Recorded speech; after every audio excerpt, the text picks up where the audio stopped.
ಹಾಗಾಗಿ ದಯಮಾಡಿ ನಾನು ಹೇಳ್ತೀನಿ, ಈ ಸರ್ಕಾರನೂ ಸಹ ತಿಕ್ಕಲ ಸರ್ಕಾರ.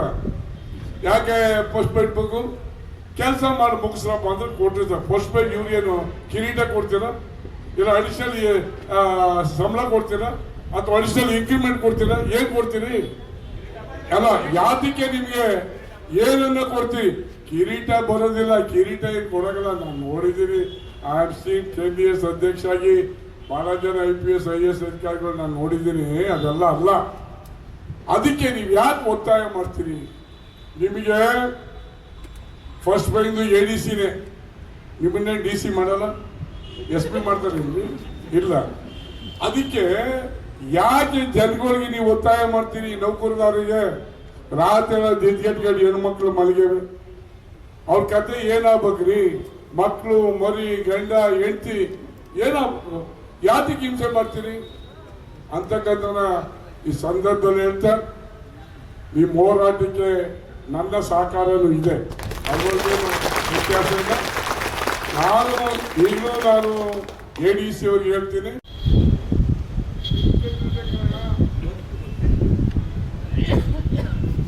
ಈಗ ತಾನೇ ಮಾತನಾಡಿದಂಥ ನಮ್ಮ ಕೃಷ್ಣಪ್ಪನವರು, ಅವರು ಒಂದು ಕಾಲದ ನೌಕರರಾಗಿದ್ದರು, ನೌಕರ ಸಂಘದ ಅಧ್ಯಕ್ಷರಾಗಿದ್ದರು.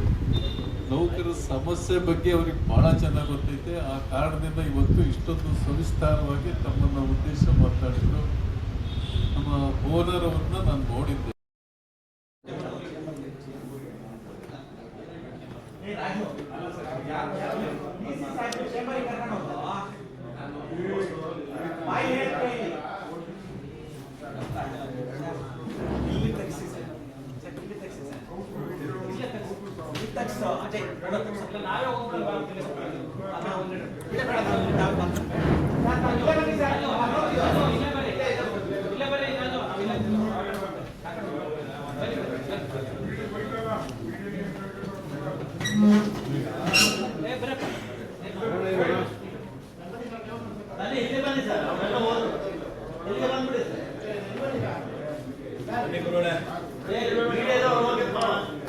ಇನ್ನೊಂದು 5 ನಿಮಿಷ ಇವರೇ ಹೇಳ್ಬಿಡ್ತೀವಿ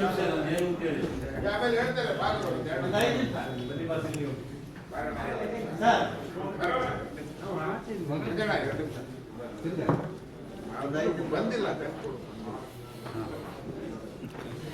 ನೀವು ತಗೊಂಡೆ ಹೋಗಿ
ಇವ್ರು 6 ಗಂಟೆಗೆ ಕರೆದಾಗ ಒಂದು ಮನವಿ, 7 ಗಂಟೆಗೆ ಕೊಟ್ಟಾಗ ಒಂದು ಮನವಿ, ಅದೇ ಕೆಲಸನ ಸರ್ ನಮ್ಗೆ, ಅದೇ ಕೆಲಸ.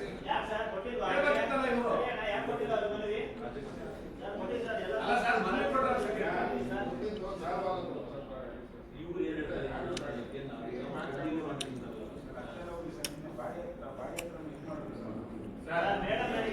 ಸುಮ್ಮನೆ ಹೇಳ್ತಾ ಇಲ್ಲ.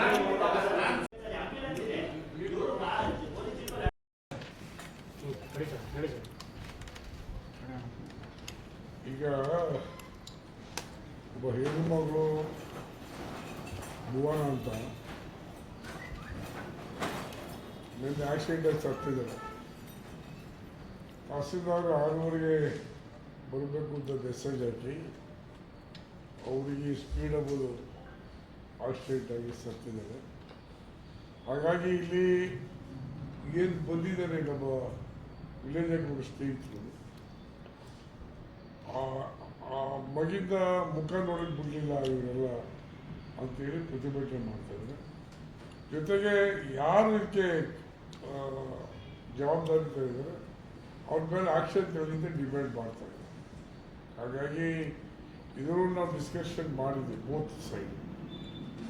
ಅವ್ರ ಎಂಪ್ಲಾಯೀಸ್ ಏನು ಹೇಳ್ತಾರೆ, 6:30ಗೆ ಯಾಕೆ ಕರೆ ಕೊಡಬೇಕಾಗಿತ್ತು, ಏನು ವಿಷಯ, ಅವ್ರಿಗೆ ಟೆನ್ಷನ್ ಬಂದು ಆಕ್ಷನ್ ಸತ್ತಿದೆ, ಆ ಕುಟುಂಬಕ್ಕೆ ಹೊಣೆ ಯಾರು ಅಂತ ಅವ್ರು ಡಿಮ್ಯಾಂಡ್ ಇದೆ.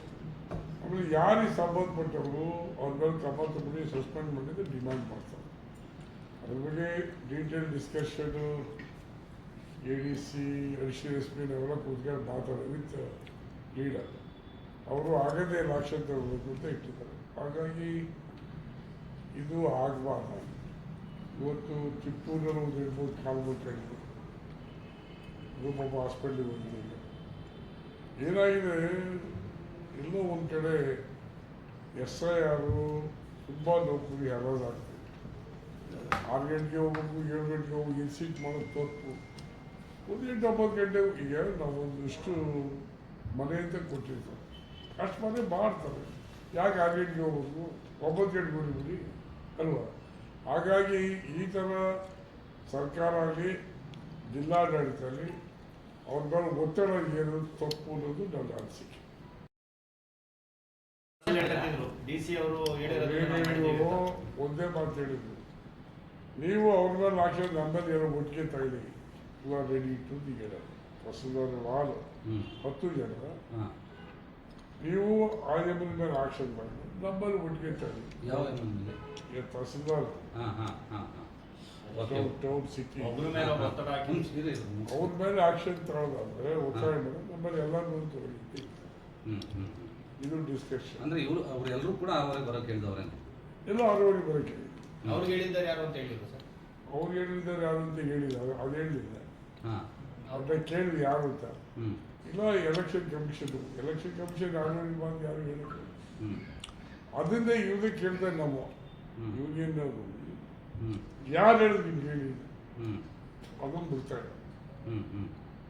ಆ ಎಂಬುದು ರೆಕಾರ್ಡ್ ಇದೆ, ಹೇಳಿ ಸತ್ಯ ಅವು ಒತ್ಕೊಂಡು ಇಲ್ಲ ನಾನು ಹೇಳಿ ಸತ್ಯ.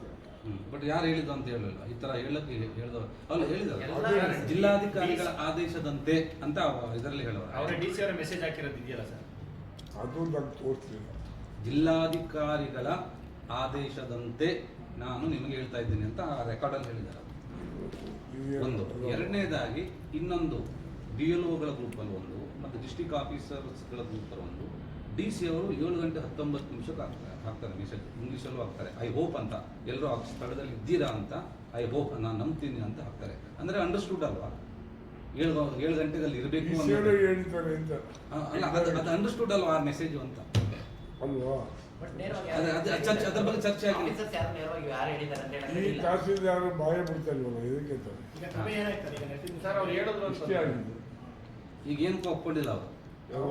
ಅವ್ರ ಡಿಮಾಂಡ್ ಏನು, ಹೋರಾಟಗಾರರು ಈ ಪ್ರತಿಭಟನೆ ಇರುವಂತವರ ಯಾರ ಮೇಲೆ ಅಂತ, ಯಾರು ಮೆಸೇಜ್ ಅವ್ರ ಮೇಲೆ ಅಷ್ಟೇ. ಅಷ್ಟು ಹೌದು. ಬಟ್ ವೆರಸ್ ಆಲ್ ತಹಸೀಲ್ದಾರ್ ನಾವು ಹಾಕಿದ್ದು ನಮ್ಮನ್ನು ತಗೊಂಡಿದ್ದು ಇವರೇ. ಇದು ಕಾಂಟ್ರವರ್ಸಿ. ಅವರೊಬ್ಬರೇ ಎಲ್ಲ ಹಾಕಿರೋದು, ನಾವು ಕೂಡ ಮೆಸೇಜ್ ಸೇಮ್ ಟೈಮ್ ನಾವು ಹಾಕಿದ್ವಿ, ನಮ್ಮಲ್ಲಿ ಕ್ರಮ ತಗೊಂಡಿದ್ದೆ ಹೇಳ್ತಾರೆ. ಯಾರು ಕೂಡ ಬರ್ರಿ ಅಂತ ಕರೆದ್ರೆ ಬರಲಿಲ್ಲ ಏನು. ಆ್ಯಂಡ್ DCMಗೂ ನಾನು ಮಾತಾಡಿದೆ, ನಿಮ್ಮ ಜಿಲ್ಲೆ ನೀವೇ ರೆವಿನ್ಯೂ ಮಿನಿಸ್ಟ್ರು ಬನ್ನಿ ಅಂತ. ನನಗೆ ರಿಕಾಲ್ ಮಾಡ್ತೀನಿ, ಇನ್ನು 1 ಅವರ್ ಆಗಿ ಇದು ಮಾಡಿ ನಾಟ್ ಕೇಳ್ಬೇಕು ಸ್ಟ್ರೈಟ್ ಮುಂದೆ ಹೋಯ್ತು. ಅದು ಆ್ಯಕ್ಚುಲಿ ನಿನ್ನೆ ಬರ್ಬೇಕು, ನಿನ್ನೆ ಇಲ್ಲೇ ಇದ್ರು, ಡಿಸೆಂಬರ್ ಬರ್ಬೇಕು. ಬಂದಿಲ್ಲ, ಬಂದರೆ ಸಾಲ್ವ್ ಆಗುತ್ತೆ. ಯಾರನ್ನು ಹೊಣೆಗಾರನ್ನಾಗಿ ಮಾಡೋದು ನೋಡೋದ ಅಂತಿಮವಾಗಿ ಯಾರು DJ ಬರ್ತದೆ, ಯಾರು ಒಬ್ಬರು ಆಕ್ಷೇಪ ಅವರಿಗೆ ಹೇಳ್ತಾರೆ. ನಿಮ್ಮ ಮಧ್ಯಸ್ಥಿಕೆಗೆ ಯಾರಾದರೂ ಸೂಚಿಸಿದ್ರ ಅಥವಾ ನೀವು ಸ್ವಯಂ ಪ್ರೇರಿತವಾಗಿ ಬಂದು? ನಾನು ಸ್ವಯಂ ಪ್ರೇರಿತವಾಗಿ ಏನೋ ಒಂದು ಒಳ್ಳೇದಾಗಲಿ ಅನ್ನೋ. ಇಲ್ಲ, ನಾನು ಅಲ್ಲಿಂದ ಬೆಳೆದು ಒಬ್ಬ ಮಾಜಿ ರಾಜ್ಯಾಧ್ಯಕ್ಷರು ಕಾಂಗ್ರೆಸ್ ನೌಕರ ಸಂಘದ ಬೆಳವಣಿಗೆಗಳು ಹೌದು. ನಾನು ಬಂದಿದ್ದೀನಿ. ಹ್ಮ್. ಓಕೆ. ಈ ಬೆಳವಣಿಗೆ ಏನು ಹೇಳ್ತೀರಾ ಸರ್? ಈ ಬೆಳವಣಿಗೆ ಏನು ನಡೀತದೆ? ಬೆಳವಣಿಗೆ ಏನು ಹೇಳ್ತೀರಾ? ಬೆಳವಣಿಗೆ ನೋಡೋಣ, ಈಗ ಡಿಸ್ಕಷನ್ ಆಗ್ತಲ್ಲ ಇದು. ಹ್ಮ್. ಅವರು ವಿಲೇಜ್ ಅಕೌಂಟೆಂಟ್ ಲೀಡರ್ಗಳು ಅವ್ರು ಬೆಂಡ್ ಆಗ್ತಾ ಇಲ್ಲ. ಹ್ಮ್. ಈ ಅಧಿಕಾರಿಗಳು ಏನು ಕ್ರಮ ತಗೊಳ್ಳೋಕೆ ಶಕ್ತಿ ಇಲ್ಲ, ಅಧಿಕಾರನೂ ಇಲ್ಲ. ಹ್ಮ್. ಹಾಗಾಗಿ ಅಯ್ಯಮ್ಮ ರಿಲೀವ್ ಮಾಡಿಸಿ ಆಕ್ಷನ್ ತಗೊಂಡಾಗ ನಮ್ಮನ್ನೆಲ್ಲ ರಿಲೀವ್ ಮಾಡಿ ಅಂತ ತಹಸೀಲ್ದಾರ್ ಆಲ್ 10 ಹ್ಮ್. ಏನು ಮಾಡ್ಬೇಕು? ಅದಕ್ಕೆ DCM ಬಂದು ಅಕ್ರಾಸ್ ದಿ ಟೇಬಲ್ ಚರ್ಚೆ ಬರಲಿ, ಎಲ್ಲ ಮಾಡ್ಬೋದಿತ್ತು. ಹೋಗಿಲ್ಲ, ಮಾಡಿಲ್ಲ.